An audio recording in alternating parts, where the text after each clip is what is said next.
രാമായണ മാസമായ കർക്കിടകത്തിൽ അപൂർവ രാമായണങ്ങളുടെ പ്രദർശനം തൃശൂരിൽ.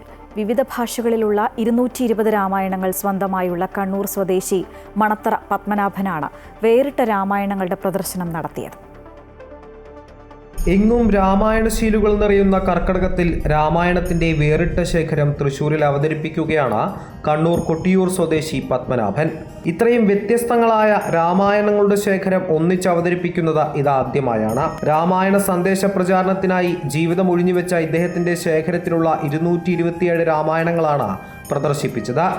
വിവിധ ഭാഷകളിലുള്ള വിവിധ രാമായണങ്ങൾ, ആൽബങ്ങൾ, ചാർട്ടുകൾ, താളിയോലകൾ, ഭാഷാരാമായണങ്ങൾ തുടങ്ങി വിപുലമായ ശേഖരം തന്നെ ഇദ്ദേഹത്തിൻ്റെ കൈവശമുണ്ട്. രാമായണത്തെപ്പറ്റി ആദ്യമായിട്ടുള്ള ഒരു അറിവ് കിട്ടിയത് 3000-ഓളം വേർഷൻ ഉണ്ട് രാമായണത്തിൽ നിന്ന്. ലോകത്തിലെ പല ഭാഷകളിൽ പല രാജ്യങ്ങളിലായിട്ട് രാമായണ മഹത്വം നിറഞ്ഞു കിടക്കുകയാണ്. ഇപ്പോൾ കേരളത്തിലുള്ള ജനതയ്ക്ക് അല്ലെങ്കിൽ മലയാളത്തിലെ രാമായണ വായനക്കാർക്ക് ആകെ അറിയാവുന്ന ഒരു രാമായണം ആധ്യാത്മ രാമായണം മാത്രമാണ്. അതിൽ കൂടുതൽ മറ്റ് രാമായണങ്ങളുണ്ട് എന്ന് കേരളത്തിലത്തെ അറിയാത്തവരെ പരിചയപ്പെടുത്തുക എന്നുള്ള ഒരു ഉദ്ദേശത്തോടു കൂടിയിട്ടാണ് ഞാൻ രാമായണം കളക്ഷൻസ് തുടങ്ങിയത്.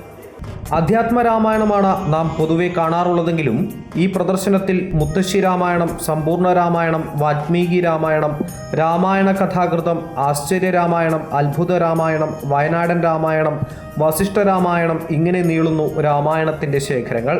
മാപ്പിള രാമായണം, ഇംഗ്ലീഷ്, തമിഴ്, സംസ്കൃതം, കന്നഡ, തെലുങ്ക്, ഗുജറാത്തി, നേപ്പാളി ഭാഷകളിലുള്ള രാമായണ ശേഖരങ്ങളും പ്രദർശനത്തിലുണ്ടായിരുന്നു. അമൃത ന്യൂസ്, തൃശൂർ.